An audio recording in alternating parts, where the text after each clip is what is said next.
மொழி ஆராய்ச்சிக்கான அடிப்படைச் சான்றுகள். தமிழ் மொழியில் வரலாற்றுக்கான அடிப்படை சான்றுகளுக்கு இலக்கிய நூல்களையே நாம் முதன்மைச் சான்றுகளாக ஏற்றுக்கொள்ள வேண்டியதாக இருக்கிறது. இலக்கியம் என்று குறிப்பிடுவது இலக்கிய தரம் வாய்ந்த நூல்கள் என்ற வரையறைக்கு உட்படுத்தாது எல்லா பொருள்களையும் பற்றிய உரைநடை அல்லது செய்யுள் வடிவில் உள்ள எல்லா தமிழ் நூல்களையும் குறிப்பதாக ஏற்றுக்கொள்ள வேண்டும். இங்கு இலக்கிய கோட்பாடுகளின் அடிப்படையில் இல்லாத சில இலக்கியம் அல்லாத நூல்களே சில நேரங்களில் நமக்கு பெரும் பயன் தருவதாக அமைகின்றது. இத்தகைய நூல்களை பின்வரும் 2 பிரிவுகளாக நாம் பிரிக்கலாம். இலக்கிய மொழிநடையில் அமைந்தவை, பேச்சு மொழிநடையில் அமைந்தவை என்று 2 வகைகளாக பிரிக்கலாம். இலக்கிய மொழியில் பேச்சு வழக்குகளை கண்டறிதல் மிகவும் கடினம். கலம்பகங்களில் சைவ சமய குரவர்கள், வைணவ ஆசாரியார்கள் பாடிய பாடல்களிலும் நாட்டுப்புற பாடல்களிலும் தற்கால பாடல்களிலும் பேச்சு வழக்கில் இருக்கக்கூடிய சில தொடர்கள் மட்டும் மீண்டும் மீண்டும் வருவதை காணலாம்.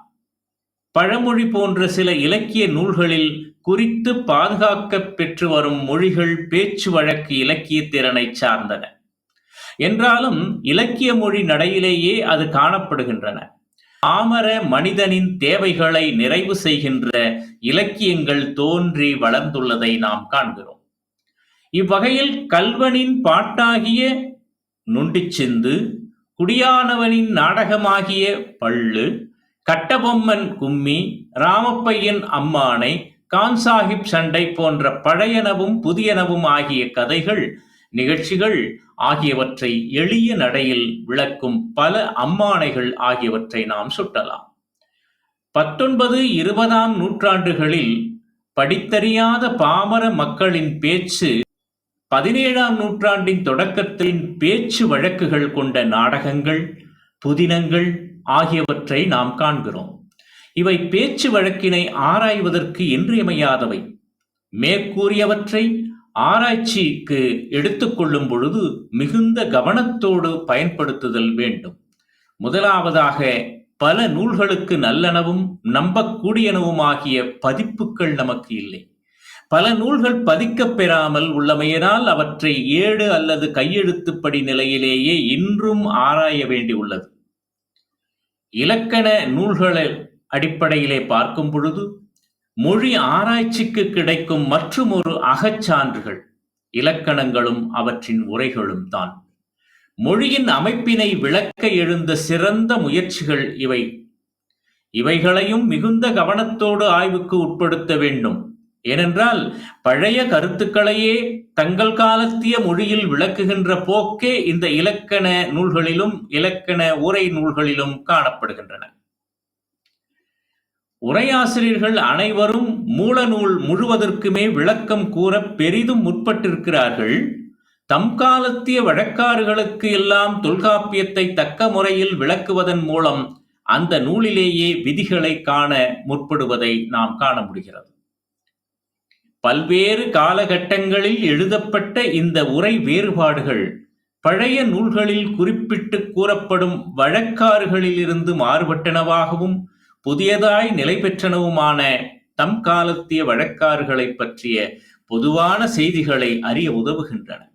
இந்த முறையில் இந்த உரைகளுக்கு இடையே உள்ள வேறுபாடுகளை எல்லாம் கால வேறுபாட்டின் காரணமாக மாறிய வழக்காறுகளின் அடிப்படையில் அமைகின்றன.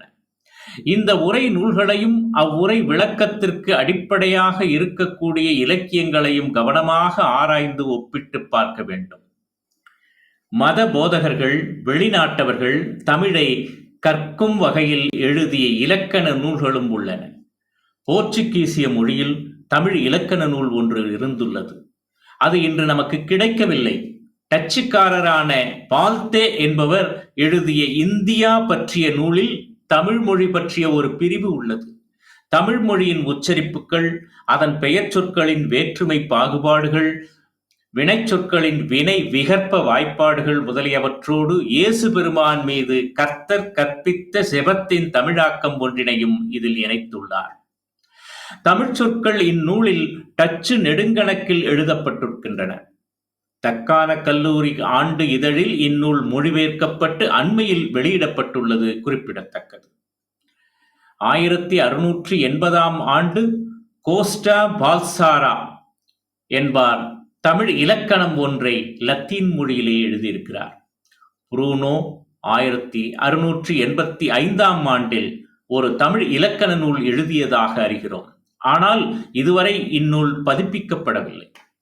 18ஆம் நூற்றாண்டில் தரங்கம்பாடி சமய போதகர் குழுவைச் சேர்ந்த சீகன்பால்கு தமிழ் இலக்கண நூல் ஒன்றை எழுதியிருக்கிறார். பின்னர் பெஸ்கி என்னும் வீரமாமுனிவர் பேச்சு தமிழின் இலக்கணம் ஒன்றை எழுதியிருக்கிறார். இதனுடைய சிறப்பினை குறைத்து மதிப்பிட முடியாது நூல் எழுதியதாக அறிகிறோம். ஆனால் இதுவரை இந்நூல் பதிப்பிக்கப்படவில்லை. 18ஆம் நூற்றாண்டில் தரங்கம்பாடி சமய போதகர் குழுவைச் சேர்ந்த சீகன்பால்கு தமிழ் இலக்கண நூல் ஒன்றை எழுதியிருக்கிறார். பின்னர் பெஸ்கி என்னும் வீரமாமுனிவர் பேச்சு தமிழின் இலக்கணம் ஒன்றை எழுதியிருக்கிறார். இதனுடைய சிறப்பினை குறைத்து மதிப்பிட முடியாது. 19, 20ஆம் நூற்றாண்டுகளில் எல்லிஸ், கால்டுவெல் போன்றோர் எழுதிய சிறந்த நூல்களும் உள்ளன. தமிழ் மொழி வரலாற்றுக்கான அடிப்படை சான்றுகளில் ஒன்றாக அகராதிகளை குறிப்பிடலாம். செய்யுள் நடையில் எழுதப்பட்ட பண்டை காலத்திய நிகண்டுகள் பிற்காலத்தில் போர்ச்சுகீசியர், பிரெஞ்சுக்காரர், ஆங்கிலேயர் ஆகியோர் உருவாக்கிய அகராதிகளைப் போன்று அவ்வளவாக நமக்கு உதவவில்லை. போர்ச்சுகீசிய மொழியிலும் தமிழிலும் பெஸ்கி எழுதியுள்ள அகராதிகள் இவ்வகையில் அருஞ்சாதனைகள் புரிந்திருக்கின்றன. கிறிஸ்துவ மத போதகர்கள் பல அகராதிகளை தயாரித்து உள்ளனர். சென்னை பல்கலைக்கழகம் வெளியிட்டுள்ள தமிழ்ச் சொற்களஞ்சியம் இலக்கிய பேச்சு, கிளை மொழி வழக்குகளை தருகிறது. இது தனித்தன்மையும் மிகுந்த பயனுள்ளதாகவும் உள்ளது. ஃபர்ரோ, எமனோ ஆகியோர் சுட்டி காட்டியுள்ளவாறு சென்னை பல்கலைக்கழக தமிழ்ச் சொற்களஞ்சியமும் தமிழ் மொழியின் ஒட்டுமொத்தமான மொழிநூல் ஆவணமாக ஆகாது. இந்நூல் எழுதப்படுகையில் பல தமிழ் நூல்களின் காலம் முடிவு செய்யப்படாமல் இருந்தமையினால் இந்நூல் வரலாற்று நெறியில் தயாரிக்கப்படவில்லை என்பதை நாம் கருத்தில் கொள்ள வேண்டும். தமிழகத்தில் தென் மாவட்டங்களில் உள்ள குகைகளில் பிராமி வரி வடிவத்தில் எழுதப்பட்டுள்ள சிறிய கல்வெட்டுக்கள் பல காணப்படுகின்றன. இவை பிராமி வரி வடிவத்தின் தெற்கத்திய முறையில் எழுதப்பட்டவையாகும். சில நூற்றாண்டுகளை சேர்ந்த மிகச் சில கல்வெட்டுக்கள் நீங்களாக கிபி 7ஆம் நூற்றாண்டின் தொடக்கம் வரை கல்வெட்டுக்களின் வரலாற்றில் நீண்டதொரு இடைவெளி காணப்படுகிறது. கிபி 7ஆம் நூற்றாண்டிலிருந்து தற்காலம் வரை ஒவ்வொரு நூற்றாண்டிற்கும் உரிய ஏராளமான கல்வெட்டுக்கள் நமக்கு கிடைத்திருக்கின்றன. இவை தவிர செப்பேடுகளும் அரசினர் மற்றும் தனியார் ஆவணங்களும் நமக்கு கிடைத்திருக்கின்றன. இவற்றிலெல்லாம் அவ்வக்காலத்தைச் சேர்ந்த பேச்சு மொழி வழக்குகள் மிகுந்திருப்பதை காண முடிகிறது. அந்த ஆவணங்கள் சிலவற்றில் காலத்தை முடிவு செய்வதும் கடினமானது. பல செப்பேடுகள் போலியானவை என ஆராய்ந்து தள்ளப்பட்டுள்ளன. ஆவணங்களை எழுதியோர் செய்த தவறுகளையும் கருத்தில் கொள்ள வேண்டும். இத்தவறுகள் வெறும் கையெழுத்து பிழை என்று நினைத்தால் அவையும் மொழி ஆராய்ச்சிக்கு உதவும் முக்கியமான சான்றுகளாக நாம் எடுத்துக்கொள்ள வேண்டும். ஓலைச்சுவடிகளை வரலாற்று பதிவேடுகளாகவும் ஆவணங்களாகவும் கருதலாம். ஓலைச்சுவடிகளை எழுதிய அனைவரும் நன்கு கற்றவர் அல்லர். எனவே அவர்களுடைய பேச்சு மொழியிலேயே எழுத முனைந்தார்கள். இவர்கள் செய்த பெரும் எழுத்து பிழைகள் கூட அக்காலத்திய மொழி நிலையை அறிய உதவக்கூடியதாக உள்ளது. திருநெல்வேலியை சார்ந்த ஒருவர் ழகர மெய்யையும் ழகர மெய்யையும் வேறுபாடின்றி எழுதினால் அது அவ்விரு ஒலிகளும் அக்கிளை மொழியில் ஒன்றாகவே கருதப்படுகின்றன என்பதை சுட்டி காட்டுவதாக அமையும். தமிழ் சொற்களையும் தமிழ் பெயர்களையும் தமிழக இடப்பெயர்களையும் கொண்டுள்ள இலங்கை சிங்கள மொழி கல்வெட்டுக்களை போன்ற பிற மொழி கல்வெட்டுக்கள் தமிழ் மொழி வரலாற்றுக்கு அடிப்படை சான்றுகளாக பயன்படக்கூடியனவாகும். அரிக்கமேடு அகழ்வாராய்ச்சியில் கண்டுபிடிக்கப்பட்டுள்ள மட்பாண்டங்கள் சிலவற்றில் தென் மாவட்டங்களில் உள்ளது போன்றே பிராமி எழுத்துக்கள் காணப்படுகின்றன.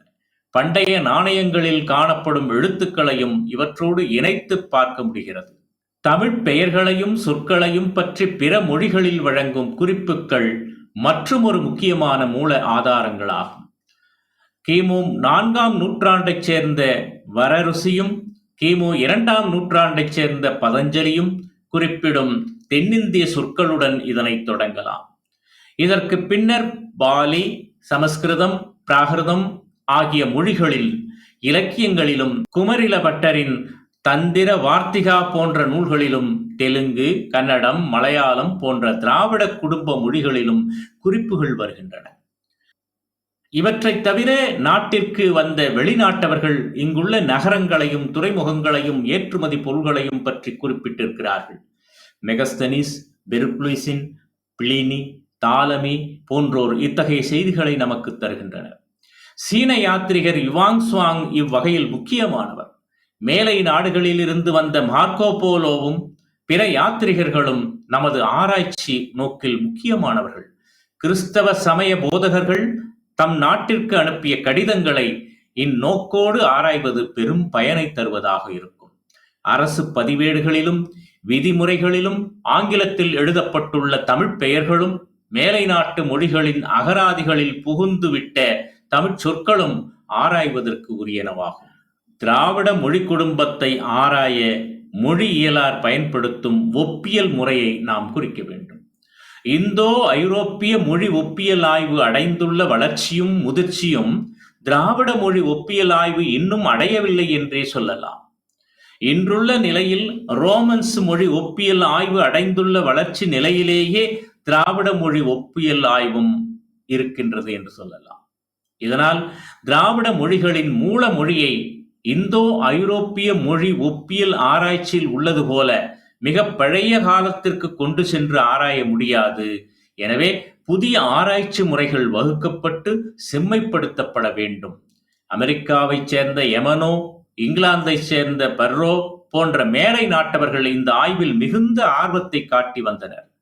இவர்களின் வழிகாட்டுதலுடன் தென்னக மொழி அறிஞர்கள் பலர் இத்துறையில் ஈடுபட்டுள்ளதையும் தற்போது ஆய்வு மேற்கொண்டு வருவதையும் நாம் நினைவு கூற வேண்டும்.